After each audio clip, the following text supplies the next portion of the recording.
Assalamualaikum warahmatullahi wabarakatuh. Perkenalkan, nama saya Muhammad Farhan. Saya dari kelas PTIKF.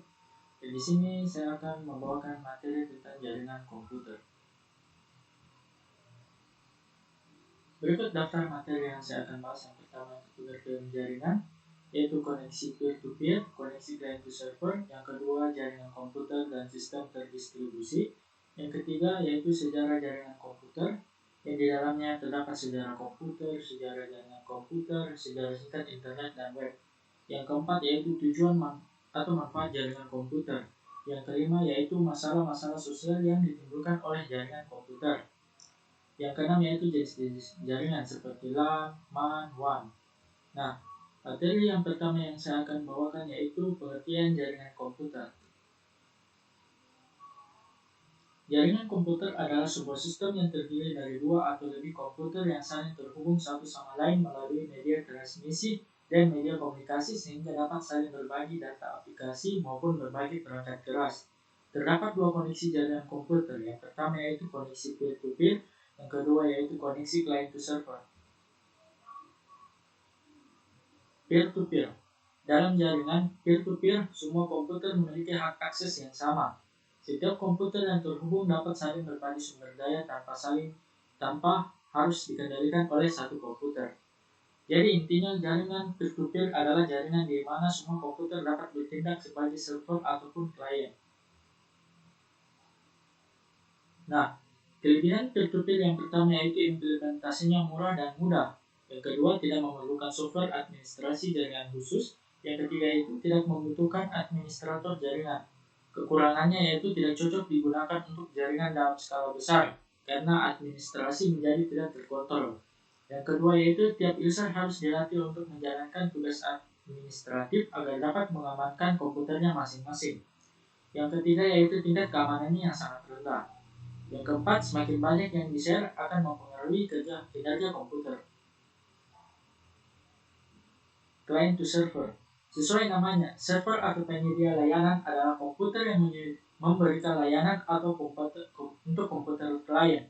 Layanan itu bisa berupa data, akses, atau bahkan multi-service seperti file server, mail server, atau web server. Sementara klien adalah komputer yang menerima layanan atau fasilitas yang disediakan oleh komputer server. Yang pada intinya, jaringan client server adalah jaringan di mana di dalam jaringan tersebut ada satu komputer yang sudah didedikasikan untuk menjadi server, dan komputer yang lainnya bertindak sebagai klien. Kelebihan client to server yaitu karena hanya ada satu administrator yang mengatur sistem dalam jaringan, maka sudah dapat dipastikan kalau keamanan dan administrasi dalam jaringan client server lebih baik. Server tidak terbebani sebagai workstation sehingga memiliki kecepatan akses yang lebih tinggi. Yang ketiga, semua data dapat di-backup karena kontrol terpusat dilakukan oleh server. Kekurangannya yaitu biaya operasionalnya yang mahal. Komputer yang akan dijadikan server haruslah komputer yang memiliki spesifikasi tinggi. Yang ketiga yaitu karena yang mengatur hubungan antara server dan workstation adalah server. Maka apabila server mengalami gangguan, seluruh jaringan akan terganggu. Yang kedua yaitu jaringan komputer dan sistem terdistribusi. Jaringan komputer adalah sekumpulan komputer atau perangkat yang saling terhubung dan terintegrasi dan dapat saling bertukar informasi. Sehingga jaringan komputer biasanya terdiri dari dua buah komputer yang terhubung melalui media wired ataupun wireless. Sedangkan jaringan terdistribusi adalah sistem yang berada pada jaringan komputer, sehingga antara sistem terdistribusi dan jaringan komputer saling memiliki keterkaitan. Berikut ini perbedaan lebih rinci antara sistem terdistribusi dengan jaringan komputer. Yang pertama yaitu pada jaringan komputer, pemrosesan data dilakukan oleh masing-masing komputer. Pada sistem terdistribusi, pemrosesan data dapat dilakukan oleh semua komputer. Model pada jaringan komputer adalah client server, sedangkan pada sistem terdistribusi adalah host yang saling terhubung. Yang ketiga yaitu pada jaringan komputer. Kualitas data dapat dipengaruhi oleh media yang digunakan pada sistem terdistribusi dipengaruhi oleh sistem. Yang ketiga, tujuan dan manfaat jaringan komputer. Dengan jaringan komputer, kita bisa mengakses file yang kita miliki sekaligus file orang lain yang telah disebarluaskan melalui suatu jaringan. Misalnya jaringan internet. Melalui jaringan komputer, kita bisa melakukan proses pengiriman data secara cepat dan efisien. Jaringan komputer membantu seseorang berhubungan dengan orang lain dari berbagai negara dengan mudah. Di jaringan komputer, pengguna dapat mengirim teks, gambar, audio, maupun video secara real-time. Kita dapat mengakses berita atau informasi dengan sangat mudah melalui internet. Dengan jaringan komputer, kita dapat juga memakai satu printer di kantor secara bersamaan. Yang keempat, sejarah komputer. Generasi pertama pada tahun 1940 sampai 1956. Selama periode ini, generasi pertama dari komputer mulai dikembangkan. Komputer generasi pertama menggunakan tabung vakum untuk sirkuit dan drum magnetik untuk penyimpanan memori. Tabung vakum digunakan untuk memperkuat sinyal dengan mengendalikan gerakan elektron di ruang evakuasi. Komputer generasi pertama sangatlah sulit untuk dioperasikan dan berbiaya sangat mahal. UNIVAC dan ENIAC adalah contoh komputer generasi pertama yang digunakan Badan Sensus Amerika Serikat. UNIVAC dan ENIAC adalah contoh komputer generasi pertama yang digunakan Badan Sensus Amerika Serikat. Generasi kedua yaitu pada tahun 1964 sampai 1971. Teknologi tabung vakum telah tergantikan dengan transistor. Penggunaan transistor pada komputer mulai digunakan di akhir 1950-an. Keunggulan transistor adalah bentuknya yang lebih kecil dengan bentuk minimalis dari transistor. Komputer menjadi lebih kecil dan hemat energi. Di generasi kedua ini, bahasa pemrograman mulai diperkenalkan seperti contohnya COBOL dan Fortran. Teknologi penyimpanan memori juga berubah dari drum magnetik menjadi teknologi magnetik.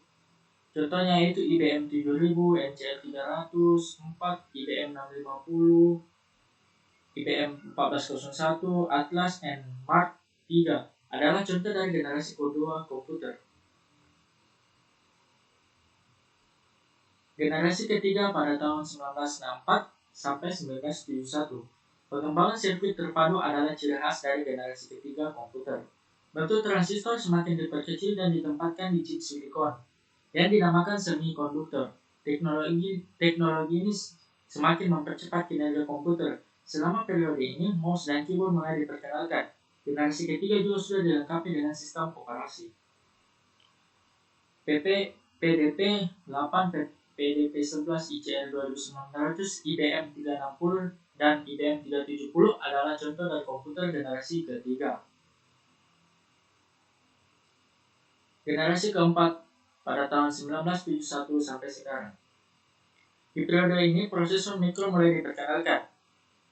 Saat ribuan sirkuit terpadu dimasukkan ke dalam sebuah silikon chip yang kecil. Prosesor pertama Intel 404 chip mulai menjadi otak utama di sebuah komputer. Saat periode inilah istilah personal komputer atau PC mulai digunakan. Dengan teknologi yang lebih maju, generasi 4 menjadi tonggak awal pembangunan internet.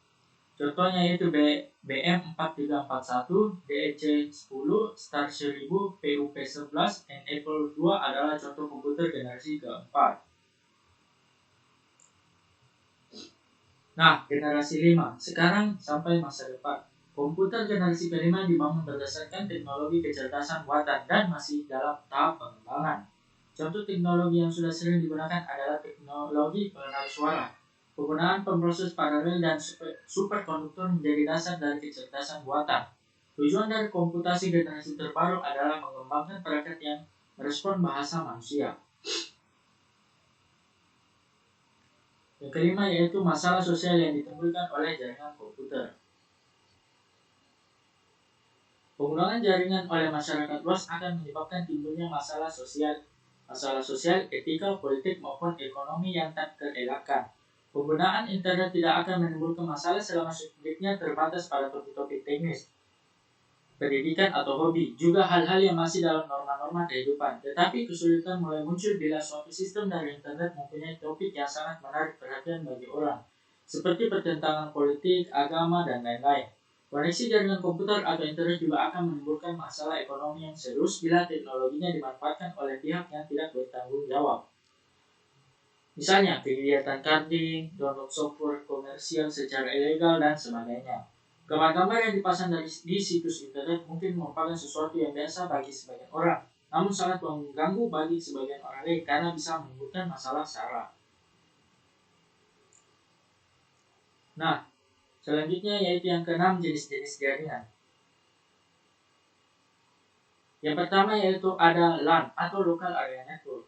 Jaringan LAN berfungsi untuk menghubungkan perangkat jaringan dalam kondisi jangkauan yang relatif kecil. Contoh penerapan jaringan LAN yaitu sistem jaringan pada sekolah, kantor, maupun rumah. MAN atau Metropolitan Area Network. MAN adalah jaringan yang menghubungkan antara satu perangkat komputer dengan perangkat yang lain dalam ruang lingkup kota pada jaringan yang sama.